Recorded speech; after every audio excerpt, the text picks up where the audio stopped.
Is this working? Yes, it is. Listen, it's really nice to be here. Thank you very much for the invitation to what I've heard is the most beautiful city in the world, so that's exciting. There's something that struck me from this morning about how lucky you are to have a government that is taking this stuff so seriously. By the stuff, I mean social entrepreneurship, and if it's feeling like this is a marginal, slowly emerging, kind of fledgling young thing, I want to say this, that if in 10 years' time you're not in social business, I don't believe you'll be in business at all. That if we haven't radically remodeled, reimagined, redesigned how we create value in 10 years' time, how we understand business now just won't work.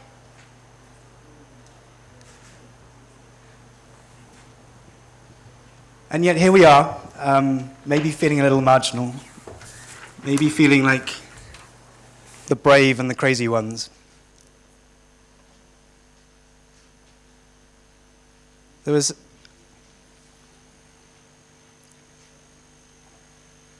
want to get out of all this stuff. Cancel that. I want to show you a little film.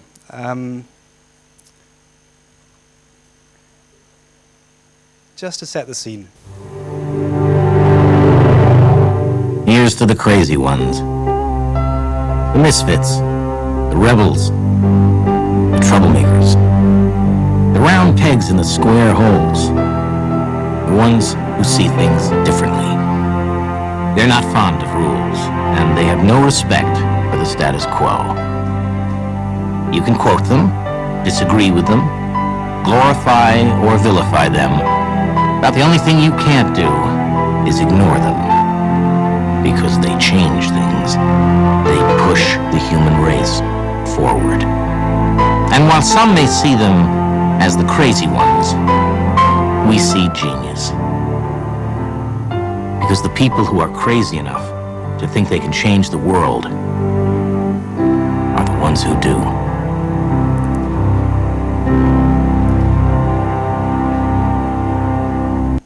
So it's to the crazy ones that I want to talk today, because however important government is, or actually the 6,000 people that I've come into contact with as members of this thing called the Hub.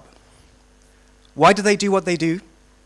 Not actually because government legislated to create some framework or some legal structure. That helps somewhere down the line, but because something inspires them, because they want to change things. And partly partly provoked by the last session this morning, I wanted to focus not on the frameworks, but on the qualities, on the soft stuff, on what it is about our approach that can make things better. Now, it wasn't so long ago that I was stumbling out of university, looking, rather naively at the world of work, wondering, what does success look like? Another little film. It was going around the internet at the time, and it seemed to capture the dominant idea of success. And it got me thinking. Let me show you a little bit of footage of the CEO of a very large company, happens to be Microsoft. Ladies and gentlemen, Steve Ballmer!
So if you didn't already realize, this guy's my hero, yeah?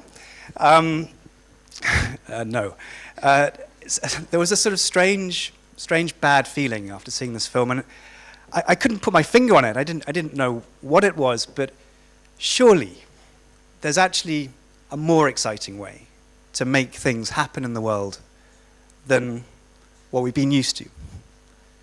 This idea of leadership, does it have to be kind of caricatured, personified by this alpha male, top-down, command and control corporate structure? Or actually, in the 21st century, are we going to find different, more powerful ways to make things happen, to organize?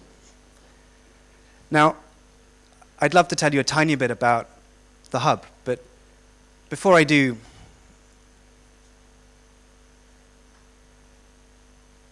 there's something about how it started 5 years ago as this tiny little thing, and now it's spreading around the world rather fast. And there's one final little bit of film that I wanted to show you about an approach that really did inspire me. An approach very different from what Steve Ballmer at Microsoft is all about. It's a bit odd, this film, but I think you might follow what I'm trying to say. If you've learned a lot about leadership and making a movement, then let's watch a movement happen start to finish in under 3 minutes and dissect some lessons. First, of course, a leader needs the guts to stand alone and look ridiculous. But what he's doing is so simple, it's almost instructional. This is key. You must be easy to follow. Now here comes the first follower with a crucial role. He publicly shows everyone else how to follow. Notice how the leader embraces him as an equal. So it's not about the leader anymore, it's about them, plural. Notice how he's calling to his friends to join in. See, it takes guts to be a first follower. You stand out and you brave ridicule yourself. Being a first follower is an underappreciated form of leadership. The first follower transforms a lone nut into a leader. If the leader is the flint, the first follower is the spark that really makes the fire. Now here's the second follower. This is a turning point. It's proof the first has done well. Now it's not a lone nut and it's not two nuts. 3 is a crowd and a crowd is news. A movement must be public. Make sure outsiders see more than just the leader. Everyone needs to see the followers because new followers emulate followers, not the leader. Now here come 2 more people, then 3 more immediately. Now we've got momentum. This is the tipping point and now we have a movement. As more people jump in, it's no longer risky. If they were on the fence before, there's no reason not to join in now. They won't stand out, they won't be ridiculed, and they will be part of the in crowd if they hurry. And over the next minute you'll see the rest who prefer to stay part of the crowd, because eventually they'd be ridiculed for not joining. And ladies and gentlemen, that is how a movement is made. So let's recap what we've learned. If you are a version of the shirtless dancing guy, all alone, remember the importance of nurturing your first few followers as equals, making everything clearly about the movement, not you. Be public, be easy to follow. But the biggest lesson here, did you catch it?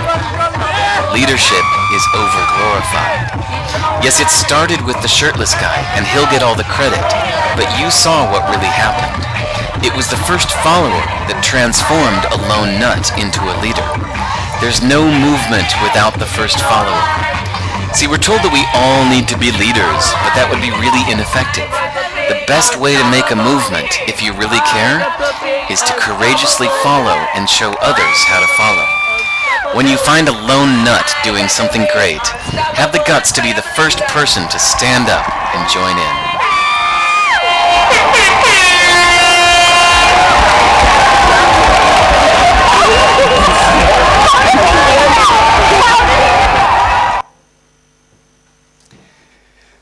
So maybe it's clear why there's something in that approach that felt a tiny bit more attractive than Steve Ballmer's leadership style at Microsoft.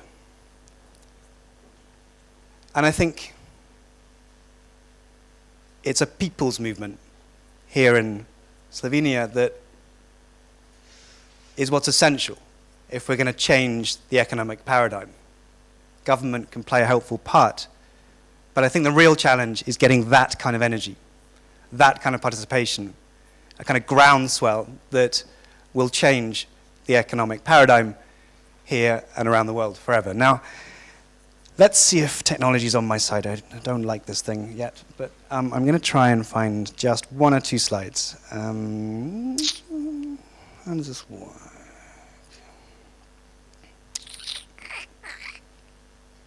Who knows? Thank you for coming to the rescue. It was when I was 17 that I was not here, but not so far away, in Mostar. It was at the height of. Thank you. It was at the height of the war. The United Nations was doing a pretty shitty job at looking after the any kind of peace building, and a kind of people's movement spread around Europe of people like you and me that felt compelled to do something. Now, in hindsight, I don't know whether the things we did were any good, were useful, but we did something. A nurse in my country decided to inspire lots of lorry drivers and bus drivers to head over to Mostar and Sarajevo with a bit of aid and to help some refugees leave the country. I joined one of these tiny little tin pot missions. And look, the story I wanted to tell you was not about our crazy experience, but of just one young lady that I met in this beautiful city. I met her on this bridge, or rather, the replacement bridge, the UN rickety thing that had replaced this bombed out but beautiful bridge. She taught me something extraordinary, which was, her thing was, she was about my age, about 18, and she wanted to stay, unlike most of her friends who were trying to get out. And she seemed to have this amazing capacity to bring unlikely allies together. The Serbs, the Croats, the Muslims, the UN people, the business people that were doing some pretty horrible things to each other, but she had the capacity to bring them together and to get them talking. And quite simply, it planted a seed. A seed about what's it like to host a different kind of conversation, to find a place, a building, in her case it was a bombed out bakery, where unlikely allies can get together. A few years later, I was leaving university with this girl on my mind. I had something else on my mind too, which was all of us in this room, all of my friends, we all had ideas. We wanted to make things better in the world. But too often we scribble them on a beer mat in a pub, and we kind of give up the next day because it's hard. Where the hell do you go to get the money, the knowledge, the experience, the infrastructure to actually start something? So with these two things on my mind, this girl that had managed to convene unlikely allies in the middle of a war zone, and this kind of movement-like potential of people that actually have ideas to change things, what would it be like to find a building and invite these people together? To cut a long story short, of lots of failures along the way, eventually we found that building. This is one of them. It's in the heart of London. This is the second one. The first one was derelict, falling apart. The roof was leaking. And we simply invited the people we admired to come together. And we had hosts. Just like the girl in Mostar, we appointed hosts. People whose job it was to connect, to make sure that the right people meet the right people, to connect the money with the ideas, the knowledge with the experience, and to actually power all of the brilliant ideas that people have. 5 years later, there's now hubs, as we called it, in 30 countries around the world, in most of the continents on our planet. And there's plans for another 100 more hubs in as many cities. The dream, although everyone thought we were crazy, was to invent for the 21st century what McKinsey or the United Nations was for the last century, was to create an infrastructure, a community of extraordinary people from very different worlds that could come together and really change things. You can't see this slide, but there's lots of things that happen in hubs. It's a strange kind of place. Actually, the first impression is it looks a bit like a bar. It's quite cool. If you look a bit harder, in the corner you see a bedroom. There's a bed. What's that doing? In the other corner there's a boardroom. This is an unlikely physical environment where people do very different things.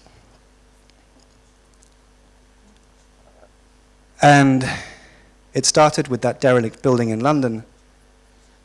And I know this looks a bit like a map of Starbucks' growth strategy, but this is the hub's growth strategy. These are the places where there are hubs, or where there soon will be. And these are just some of the members with crazy ideas. So crazy that I didn't even believe half of them in the beginning. You know, a woman came in saying she used to work in the film industry, now she wanted to make shoes, but out of 99% recycled material. So she came in with bags of waste that she'd picked up from a hospital and a school. She made her first pair of shoes. We kind of couldn't help but smile. They looked a bit strange and they fell apart within about a week. But now our Prime Minister wears them. She made friends with the son of the person that started Clark's Shoes. In my country, it's the biggest shoe company. And they have a factory together, making shoes out of 99% recycled materials. Just one of 6,000 stories that I wish there was time to share with you. What am I really trying to say? I'm trying to say that it's, and this is where I'm going to end, that however important the hard stuff is, as in the frameworks, the legislation, the policy, the infrastructure, however important that stuff is, and it is, more important is the culture, is the movement, is the imagination, is the approach. And it's the way of thinking captured in this quote that I wanted to share. It was George Bernard Shaw or someone like that that said, some people see things as they are and they ask, why? They complain. They moan. But other people see things as they could be, and they ask, why not? Thanks very much.